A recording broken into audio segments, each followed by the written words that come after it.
Hey, what's going on, everyone? Welcome back to the channel. It's Mace coming to you from Canada, and another Dutch cycling video. I saw a comment just recently about how a lot of the times the first reaction of people when they look at how well the cycling infrastructure has worked within the Netherlands and how well those networks operate and how efficient they are is the excuses from people from other countries as well. You know, our country's too big, there's too many mountains, there's too many rivers, there's too many lakes.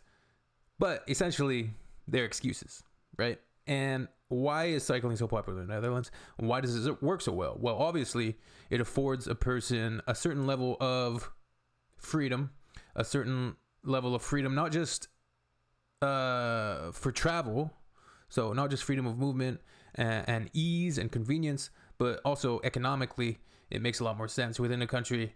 And if you lived within a city and a society that made it efficient and gives you the tools and the ability to actually utilize that system in a way that's beneficial for not just the person, but the society as a whole.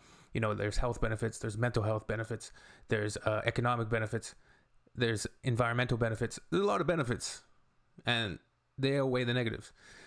There is the counterpoint to that is I don't know how exactly it would work in, like, specifically where I live. There's a lot of hills. It's true. There is a lot of hills. You know, e-bikes could curtail some of that difficulty, but at the same time, it's also more rural. So you have a lot greater distances to travel. And the fact is, our city infrastructure and city planning is not as well created as the ones in the Netherlands and the ones in places where these networks actually work productively. Here, it would be difficult. It would be difficult because you have greater distances, and yes, there is lots of hills, and the weather is crap. But those are excuses. No buts. They're excuses, and if our societies did want to change and wanted to shift away from an over-reliance and a certain catering to combustion engines and vehicles, large vehicles, because large vehicles, they take up so much space. Bikes, you can park 10 bikes in a space where a car parks. 10 bikes. So you have 10 cars, you can fit 100 bikes.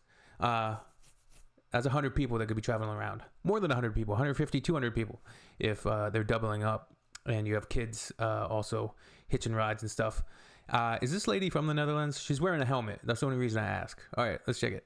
So after recently visiting the bike capital of the world, the Netherlands, I made some interesting observations about the Dutch bike culture that, as an American, I really found. Oh, she's American.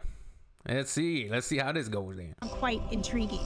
So it can cost up to $2,000 to get a driver's license here in the Netherlands. In addition, you have to pay $2,000 to get a driver's license. Wow, that is exorbitant, but it probably makes people want to cycle a lot more.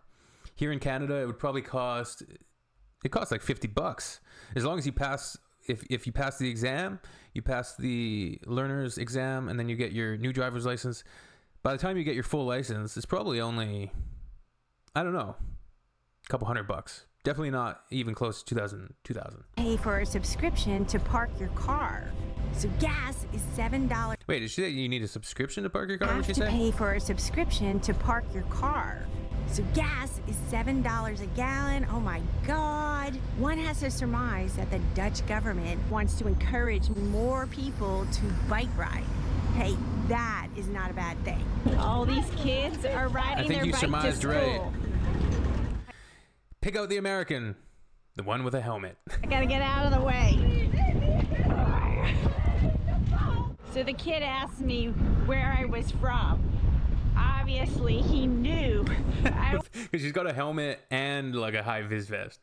Because the Dutch, from what I know, they don't consider biking to be a particularly dangerous or risky or injury-prone activity. Driving a car, on the other hand, is a particularly risky and dangerous activity because you have a car crash. You have a big chance, if you're going over 50K, 70K, a big chance of getting seriously injured or dying. Whereas on a bike, much less so. I wasn't from around here. And why? Because I'm wearing my helmet. No one here is wearing a helmet. And I asked why. Most of them said that they have been born into bicycle riding. They felt that it wasn't necessary and it wasn't comfortable. Oh, we don't need to in Netherlands. Because no one does, it's too hot anyway. When we are little kids, we learn to drive on a bike, you know, so we are safe. We know the rules. Dutch mothers and fathers will put helmets on their infant child. Once their child starts growing up and they start looking around and they start seeing, hey, other people aren't wearing helmets, I'm not gonna wear a helmet, and so they discard their helmet. I found out another reason why they don't want to wear helmets is the Dutch government does not want to make wearing helmets mandatory because they want the appearance that it is a safe way for transportation. There is an incredible network of cycling routes that are often separated. And that's the thing. I believe if you looked at the statistics, this is just an opinion, but I believe if you looked at the stats, the numbers would be very small for people being like seriously injured for bicycle crashes. There's going to be some, like that's just natural, right? Like there's going to be crashes in any sort of traffic. There's going to be people getting hurt walking, for God's sake.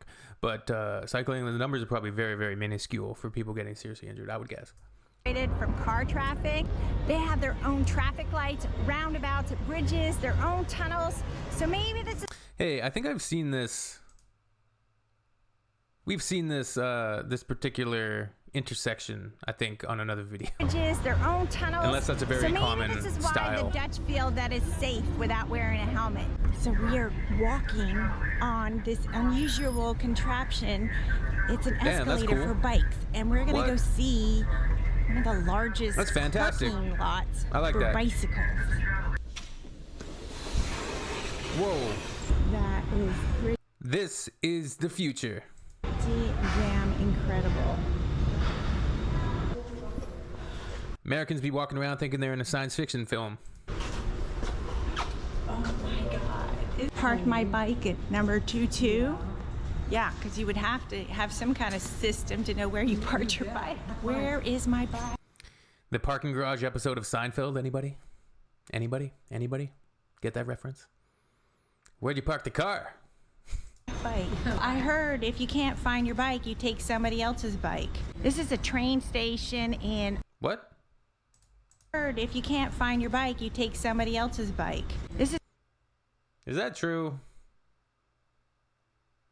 I question that. is a train station in another area in the Netherlands, and it's another big parking garage. This is how you get the bike up on the top.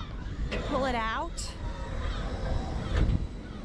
and you're supposed to go down, like you go down, and then you wheel the bike up. A very efficient system. That is just incredibly efficient and makes perfect sense. Good on you. I love that. Some of the things that I observe here in the Netherlands is that the people are very courteous once they've got hit by a car or a pedestrian. They hit a pedestrian by the bike, and the pedestrian and the bicycle rider were very friendly and are you okay? Are you okay? Everybody's okay, and then they leave. And the same thing happened, we noticed, with a car. A car sideswiped a bicycle, asked him, are you okay? And the bicycle rider said yes, and Those are signs of a caring and empathetic society. everything was good, and he took off. Good. If there is an accident with a car to a bicycle, it's always the car's fault. It's the free ferry for the bike riders to get across the big river in Free Amsterdam. ferry, The triangle means stop for bikers. If Shark the teeth. triangle is pointed away, that means the bikers have the right of way. Guess she didn't follow the rules. Another rule in the Netherlands is that you're supposed to walk your bike across the street. Though I don't think the people of Netherlands always follow their rules. Roughly 85% of the population owns at least one bicycle. What I saw was all ages and an equal amount of female and male bike riders out and about doing regular errands. They were going to work, they were going to school, they were going to play sports, they were meeting up with friends, all by using their bike to transport themselves. Of course, I wish we could adapt some of the Dutch culture here in the United States. Hope to see you riding. All right. Yeah. This actually inspired me. I think I'm gonna stop making excuses for myself. I'm gonna start biking to work and stop being lazy and making right. Like honestly, it comes down to making excuses and being lazy and just defaulting to what's easy and what's convenient. Whereas, it might take an extra 15 minutes to get to where I need to go, but for the economic benefits, the health benefits, good stuff. All right. We'll see you all on the next one. Peace.